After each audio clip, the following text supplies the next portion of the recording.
So my thoughts are to generate more listings. You need to focus on being a local. So think about whenever you travel or whenever you go to a new place, where do you want to hang out, right? You want to hang out where the locals hang out. It's kind of the rite of passage of saying that, you're an expert in an area. So if you were to decide, like, how do I become a local of your town? And I know a lot of us move now. So we live in Nashville. Most of the people here have lived here for less than a couple of years. So part of our advantage is just knowing more about the area than everybody else. So a couple of ideas here, and I'm going to email these PDFs, or when the email goes out for this recording, this will be in there. So a couple of research topics. So think of yourself as a research expert. And if I were to quiz you on certain parts about your community, would you know the answers? So a couple of highlights. Demographics, do you know the population density, the age distribution, gender ratio, income levels, lifestyles of the people that live in your area? What about some of the economic trends, the unemployment rate, the average household income, industry growth in the area? These are things that affect home prices. And my goal here too is like to not just make you go out and regurgitate what you can find in Google, but just to memorize a couple of talking points where people think you're smart, right? I'm actually not that smart, but before I go into every meeting, I do a lot of research, and that helps my confidence. And the more, you attract what you exude. So the higher my confidence level is up, my shoulders are back, my chin is up, it just attracts more opportunities to me. So I want to talk about real estate trends. So before any listing appointment, before any meeting with someone, I'm going to make sure that I'm always studying my trends. So we pull a report every month from our MLS. We study the, the absorption rates, the inventory ratio, list to sales price ratio, so that any type of question that I get asked, sometimes before I go into someone's house, I will go drive around the block, sit there for 20 or 30 minutes and just research, right? And just over prepare, right? If you over prepare for anybody that you're meeting with, you're always going to come across way more as an expert. So real estate trends. What about the infrastructure, the developments? Do you know the back roads? Do you know where the kids play baseball? Do you know the sports leagues? Do you know the adult sports leagues? Crime rates, safety, obviously that's important. What about the environmental factors? Do you know what hardiness zone that you're in? Anybody, a gardener here? I became a gardener and a birder, or a bird watcher, I don't know what you call it, during COVID. So now I actually know the types of trees. We bought a landscaping company. I know the type of soil. I know the type of birds. My friends actually all make fun of me because I'm considered a bird consultant now. Story for another day. But anyways, when I'm going out and showing property, I can tell them, hey, these types of birds live in these types of trees, or over in this area, you could plant these types of plants. Or I can say this tree right here has sap on it, so you don't want to make sure you park your cars underneath. Just those little tidbits show the seller that I'm different than the other person that they're talking to. So have you ever studied the road maps? Like, do you know where the construction projects are coming? What are the fun things to do? Obviously, like when people are selling real estate or buying new real estate, they think there's like a property brother there. Like they want it to be fun. So in your messaging and in your tone, make this fun. Make them want to work with you. Nobody wants to work with a fun sponge, right? We have a saying, there's certain people that are not allowed on our boat because they're fun sponges. So don't be that. When you're walking into an area, be proud of the community that you serve, be proud of the properties that you're listing for sale, and just be proud of like who you are and how much you know about the area. So what about like the tourist attractions? But here's another one. This one comes up a lot for me. It's what's the history of the area? Like if you had to pick one person that emulates what an area is or what it's done in the past, who would that person be? Do you know who the local heroes are? Do you know your city councilman? So my suggestion for you, and again, I'll send you this list, but go through and just spend a day, break it down by county, zip code, kind of like just what I did is started a research document and we just provide this to our team, but every tab is for a different area, and just anything you can learn, just again, these are talking points. And then we go and just update these stats every month.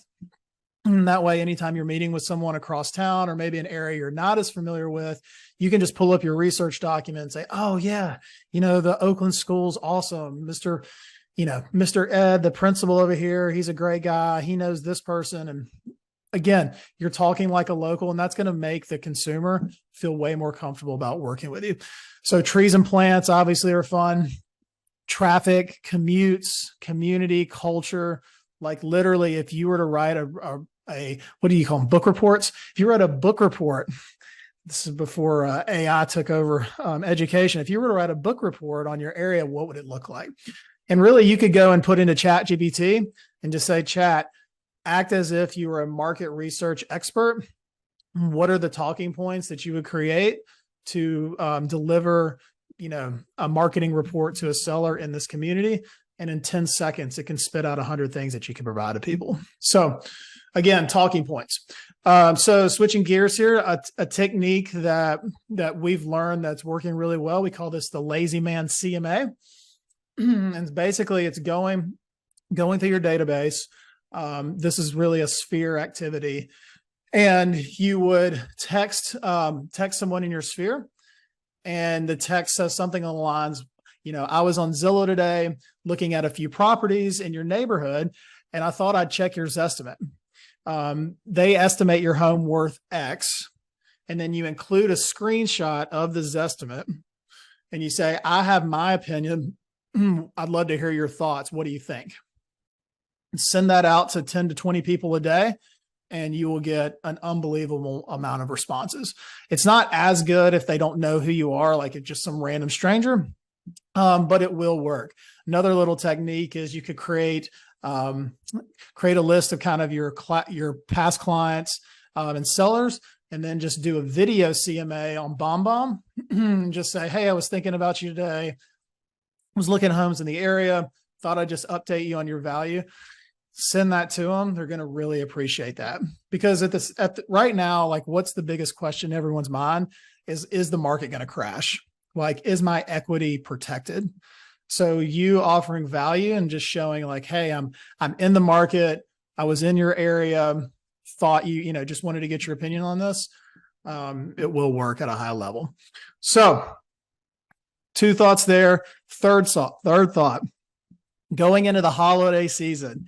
I was texting with Tanya last night, like, hallelujah holidays. Right. Most realtors, I believe the fiscal year ends at Halloween. Right. And then they show back up in February, and hopefully they're still in business. But I implore to you, use the holidays to your advantage. Right. This is when everyone's in a good mood. People are cheery. People are grateful. It's an awesome time to just you have an excuse to reach out. Hey, Jason, it's Daniel. I was going through my phone today. I saw your name. Just wanted to check in on you. How's life? What's going on? Wanted to touch base. Haven't talked to you in a while.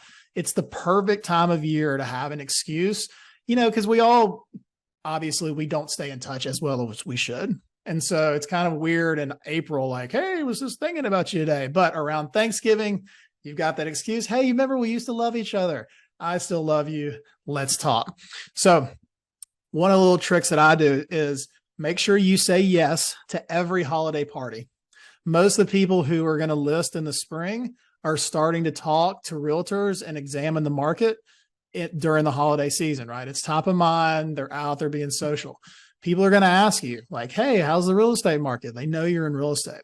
So before every party that I go to, I will do the numbers and do a CMA on that house before I enter the neighborhood. So imagine like if you meet me at a party, which, we're going to have a good chat. You meet me at the party and you say, how's the market? Instead of saying, oh, it's good, or it's tough, or, oh God, interest rates suck. I'm going to say, it's funny that you asked, in this area, prices have gone up, 8.6% in the last 12 months, which is just incredible. Like your home, just kind of looking around. I mean, it's probably gone up $89,000 in value in the last 12 months. Isn't that incredible? And they're like, damn, like, how did he know that? Right. And again, I'm just trying to sound smart, right? I'm doing my research before I'm going into these parties, and I've got my talking points. And I do that every year, and I will come out with multiple deals every single time because they're saying, oh, well, I'd really like to talk to you more. You say, oh, I'm not sure if you know your neighbor's house over there, it sold for this. And in this neighborhood. And I memorize the point part. So I won't just say 8%. I'll say 8.3%, or I'll say 6.7%. And they're like, dang, how did he know that? It's just magic, folks. It's just magic. So I will wrap up so we can have questions and ahas for everyone. I put together when you get this download, I put the Lazy Man CMA strategy along with some other circle prospecting and texting tips. So I hope you enjoy these and use them to your advantage. And again, just think the holidays is the time to create your momentum. Like, this is your chance. I always think that reaching out to people earlier in November is better, because once Thanksgiving hits and then Christmas, like, everyone's getting all the holiday cards, like, be the first one out of the gate. Like, hey, I'm the first one that said I'm grateful for you this year. Like, I want that noted in the record. I was the first one. So anyways, go forward and prosper, my friends. And thanks for the opportunity to speak.